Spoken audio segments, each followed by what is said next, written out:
நீங்கள் நல்லா வாழ்ந்தீங்கன்னா உங்களுக்கு நல்லது, இல்லாட்டி கெட்டதாக வாழ்ந்தீங்கன்னா உங்களுக்கு கெட்டது. நேற்று ஒரு சின்ன சயின்டிஸ்டோட வாழ்க்கையை பார்த்தேன். சின்ன வயசு தான், அதனால் ராக்கெட் கண்டுபிடிச்சி விட்டு இன்றைக்கி 800 crores உள்ள கம்பெனியை நடத்திட்டுருக்கிறாரு. அவர் தான் மனசை எங்கேயும் போக விடல. தன்னுடைய வேலையை தான் எதுக்காக ஃபோக்கஸ்டாக இருந்தாரோ அதை ஒண்டி பண்ணார். அவருக்கு தான் கல்யாணம் ஆன பிறகு கூட மனைவியும் தகப்பனையும் பிஸ்னஸில் இறக்கி விட்டு கூடவே இருந்து பார்த்துக்க வச்சுட்டாரு. இப்போ அது he is able to build the business. இப்போ அதுலேருந்து நம்ம வாழ்க்கையிலேருந்து நம்ம கற்றுக்கலாம் நம்ம. அப்போ if you stay highly focused on the thing which you are doing, you will win. அதே மாதிரி stay highly focused on the Lord God and he will direct your paths. அதாவது இங்கே பாருங்க, நீ ஞானி என்று எண்ணாதே, கர்த்தருக்கு பயந்து தீமையை விட்டு விலகு, அது உன் நாபிக்கு ஆரோக்கியமும் உன் எலும்புகளுக்கு ஊனுமாகும். அப்போ இந்த தீமையை விட்டு நம்ம விலகிட்டாலே நாக்குக்கு ஆரோக்கியம் வந்துடும். நாக்குக்கு ஆரோக்கியம்னா என்னது? தப்பாக பேச மாட்டோம். மரணமும் ஜீவனும் நாவின் அதிகாரத்தில் இருக்கிறது, வேதத்தில் கூறப்பட்டிருக்குது. ஆகவே நான் ஃபஸ்ட்டு நாக்கை கண்ட்ரோல் பண்ணுங்க. நாக்கை கண்ட்ரோல் பண்ணுனா முதல்ல தேவனுக்கு பயந்து கர்த்தருக்கு பயந்து தீமையை விட்டு விலகிட்டுனாலே உன் நாக்கு சரியாக போயிடும். உன் எலும்புகளும் பலம் உள்ளதாகும், வியாதி வராது. நிறைய வியாதிகள் எலும்புகள் இருந்தால் தான் உருவாகுது. ஈவன் ஹெரிடிட்டரி டிசீசஸ் சயின்டிஸ்ட் சொல்கிறாங்க ஹெரிடிட்டரி டிசீஸ் எல்லாம் போன் மேரோலேருந்து ஸ்டார்ட் பண்ணுது அப்படின்னு சொல்லிட்டு. அப்போ நம்ம இதாகும், நல்லா வாழலாம், நம்ம எலும்புகளுக்கு ஊனமாகும். இப்போ next let us go back to Genesis chapter 2.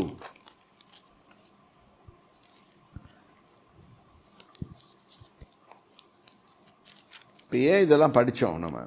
ஏன் படித்தோம்னா, கர்த்தர் சில காரியங்களை நம்ம கையில் தான் கொடுத்துருக்காரு, டிசிஷன்ஸ். அதனால தான் சர்டன் பழமொழிகள் இருக்குது.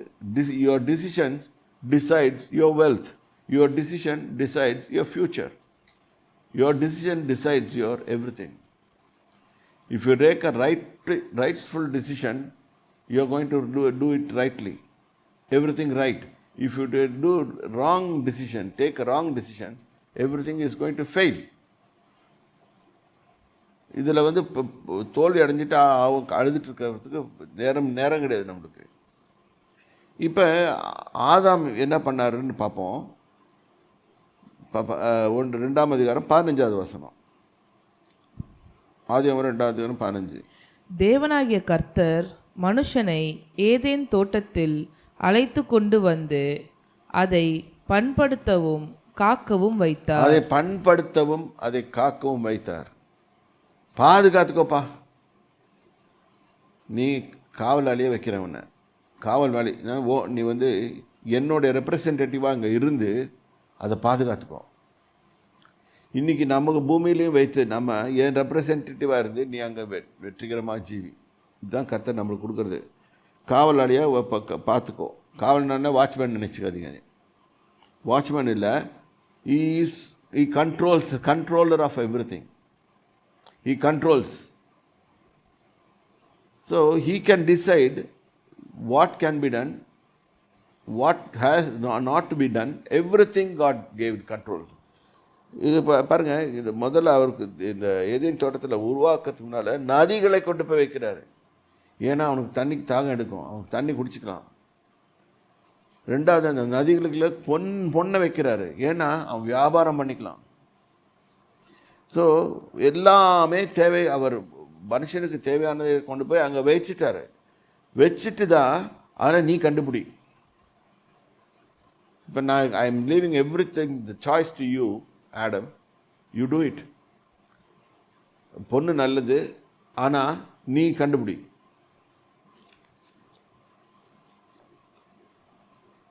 இப்போ வந்து சொல்கிறாரு, சொல்லிட்டு அது பண்படுத்தாமல் அது காக்கவும் வைத்தார். 18வது வசனம், 16வது வசனம். தேவனாகிய கர்த்தர் மனுஷனை நோக்கி, நீ தோட்டத்தில் உள்ள சகல விருட்சத்தின் கனியையும் புசிக்கவே புசிக்கலாம், ஆனாலும் நன்மை தீமை அறியத்தக்க விருட்சத்தின் கனியை புசிக்க வேண்டாம், அதை நீ புசிக்கும் நாளில் சாகவே சாவாய் என்று கட்டளையிட்டார். இப்போ வந்து கிளீனாக now there is an order which came. இப்போ நீ எல்லாம் சாப்பிட்லாம்பா. இப்போ வச்சுக்கோங்களேன், ஒரு ஏக்கரில் 1000 ஃப்ரூட்ஸ் வச்சுருக்கேன். 999 ஃப்ரூட்ஸை நீ சாப்பிட்லாம். ஆனால் அந்த ஒரு ஃப்ரூட்டை ஒண்டி சாப்பிடாத அப்படின்னு சொல்கிறாரு. ஆனால் மனுஷனுக்கு அந்த கீழ்ப்படுகிற எண்ணம் கிடையாது. அவன் என்ன செய்தான், அவன் கொஞ்ச நாளாக சும்மா தான் இருந்தான். ஆனால் அவனுக்குன்னு துணை ஒன்று கொடுத்தாருல, அந்த துணை என்ன பண்ணிடுச்சு, அதை போய் இழுத்து வந்துச்சு. இன்றைக்கும் ஜாக்கிரதையாக இருக்க. Short cut takes your life short. நல்ல பாடமான அறிவோம் நம்ம. Never follow a short cut. Don't take a short cut in your life. இப்போ நான் சொல்லிக் கொடுப்பாங்க, நீ குயிக்காக பணக்காரன் ஆகலாம், நீ இதில் இன்வெஸ்ட் பண்ணுன்னு சொல்லலாம். சொல்லி கொடுத்துட்டு அப்படியே ஓடிடுவானுங்க. இப்போ இன்னைக்கு கூட என்கிட்ட வந்தானுங்க, நிறைய பேர் வந்தாங்க. வந்து அவங்க பாட்டு பேசிட்டு தான் இருக்கிறாங்க. ஆனால் நான் எதில் கர்த்தர் நம்மளுக்கு முடிவு சொல்கிறாரோ அதில் தான் நான் எடுப்பேன். நீ ஷார்ட்கட்டில் எடுத்தீங்கன்னா, நீ இது குறுக்கு வழியில் போனால் நீ ஃபாஸ்ட் அடிக்கலாம். இப்போ குறுக்கு வழியில் எதுனா காப்பி அடித்தா பிட் அடிச்சிங்கன்னா ஸ்கூலில் பாஸ் பண்ணிடலாம். ஷார்ட்கட். லாங் ஒரிஜினல் வாழ்க்கை என்ன, படி, பாஸ் பண்ணு. ஒரு உதாரணத்துக்கு தான் சொல்கிறேன் இதெல்லாம். அதே மாதிரி கர்த்தர் சொல்கிறாரு, ஆதாமே நீ 999 கழங்களை புசிக்கலாம். ஒரு உதாரணத்துக்கு தான் சொல்கிறேன், அது எவ்வளோ இருந்துச்சுன்னு தெரியாது, யாரும் கணக்கு எடுக்கல. ஆனால் ஒரே ஒரு மரத்தில் ஒண்டி விட்டுடுன்றாரு. மேபி 10,000 மரம் கூட இருக்கலாம். 10,000 மரத்தில் 9,999 மரத்தை வேணான்னு கர்த்தர் புசின்னு இருக்கலாம். ஆனால் அதை விட்டுட்டு எது வேணான்னு சொல்கிறாரோ அதுதான் புசி. அப்போ கட்டளை கொடுத்தா நீ இப்போ சொல்கிறாரு. அப்போ கூடவே அவர் என்ன சொல்கிறாரு, ஆனால் I have created another being like you, it's called death. அது பேர் சாவு. இட்ஸ் ஸ்லீப்பிங், அது தூங்கிட்டு இருக்குது. ஆனால் எப்போ இது, இப்போ நீ போய் அந்த பழத்தை எடுத்து சாப்பிட்டீங்கன்னா அது உயிரோடு எழுந்திரிச்சோம். உயிரோடு எழுந்திரிச்சின்னா அது வந்து உன்னை பிடிச்சிக்கும். அது ஒன்று டேஞ்சரஸ், உன்னை காலி பண்ணிடும். ஆனால் சாவுக்கு இடம் கொடாமல் இரு. நம்ம கிறிஸ்துவின் மரணத்தினால மரணத்தை ஜெயித்தோம், இதுதான் நம்ம விசுவாசிக்கிறோம். இல்லாட்டி உலகத்தில் எல்லாரையும் எல்லா மனுஷரையும் கொல்லுகிறது மரணம் கொல்லுகிறது. பாருங்கள், இவனுக்கு இவ்வளோ வேலையை கொடுத்தாரு. ஆனாலும் அவன் என்ன செய்கிறான், எது வேணான்னு சொல்கிறாரோ அதனால தான் ரொம்ப ஆசை. இன்றைக்கி நமக்கு அப்படி இருக்கா? ஏதாவது ஒன்று வேணான்னு சொன்னால் ஒரு இது இருக்கும், ஒரு பழமொழி இருக்குது, திருட்டு தண்ணி தித்திக்கும். திருட்டு தண்ணி தித்திக்கும். இப்போ வந்து இந்த பழமொழி நீதிமொழிகளே வருது. இதை எடுத்து திருட்டுத்தனமாக செய்யும்போது நம்ம நினச்சிக்குவோம் நம்ம திருட்டுத்தனமாக தான் செய்கிறோன்னு சொல்லிட்டு. ஆனால் it's public before God's eyes. தேவ மனுஷனே, தேவ மனுஷே, பிள்ளைகளே, எத்தனையோ இடத்துலேருந்து கேட்குறீங்க, உங்கள் வழிகளை கர்த்தருக்கு நேராக செவ்வாய்ப்படுத்துங்கள், அவர் உங்கள் காரியத்தை வாய்க்கப்படுவார். அவர் சொல்கிறார், மரணத்தையும் ஜீவனையும் உங்கள் முன்னால் வச்சுட்டேன், நீ ஜீவனை தெரிந்து கொண்டு அப்படின்னு போடுறார். பின்னால் படிப்பீங்க அந்த வசனத்தில். ஆனால் அவன் ஜீவனை தெரிந்து கொள்கிறானோ, நம்ம ஜீவனை தெரிந்து கொள்கிறோமா? இங்கே மனுஷன் அதுக்குள்ளே வரத்துக்கு முன்னாலே அவர் என்ன சொல்கிறாரு, கர்த்தர், ஆதாமே நீ 900 எல்லா மரத்தையும் கனியும் புசிக்கலாம், ஒரு மரத்தின் கனியை புசிக்காதே, நீ செத்துடுவேன். அவனுக்கு சரி செத்துருவேன்னு சொல்லியிருப்பார், எக்ஸ்பிளைன் பண்ணியிருப்பார். நமக்கு இங்கே வேதத்தில் போடல. கொஞ்சம் தான் துணிஞ்சு தான் செய்து பார்க்கறது தானே. திருப்பி சொல்கிறேன், don't go for shortcuts. Shortcuts will kill you. Take a original route. பாருங்கள், நேராக ரோட்டில் போயிட்டுருப்பான், திடீர்னு நல்லதான் மோட்டர் சைக்கிளில் போயிட்டுருப்பான். அந்த இடத்துல ஒரு இது வரும், அவன் டப்புன்னு திரும்புவான்.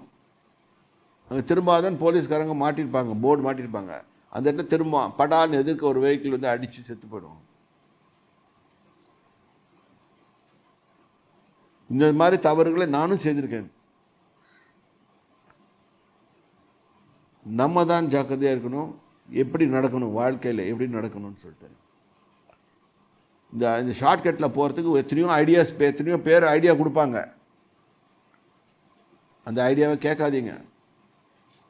வேதம் என்ன சொல்லுகிறது, கர்த்தர் என்ன சொல்லுகிறார், அதை மட்டும் செய்யுங்க. கர்த்தர் தாமே உங்களை ஆசீர்வதிப்பார். கர்த்தருடைய நாமத்துக்கு ஸ்தோத்திரம்.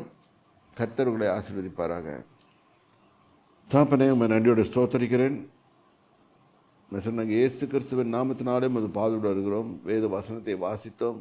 கர்த்தாவே, நாங்கள் உமது வழிகளை பற்றி கொண்டு ஜீவிக்க என் தேவனாய் கர்த்தாவே உம்மை விட்டு விலகாமல் இருக்க, எங்கள் சொந்த புத்தியின் மேல் சாயாமல் இருக்க எங்கள் தேவனாய் கர்த்தர் எங்களுக்கு கிருபை செய்வீராக. நாங்கள் எப்பொழுதுமே எங்கள் கண்கள் எப்பவுமே எங்கள் தேவனாய் கர்த்தரை நோக்கி கொண்டிருக்க கிருபை தாரும், ஆசீர்வதியும், பலப்படுத்துங்க.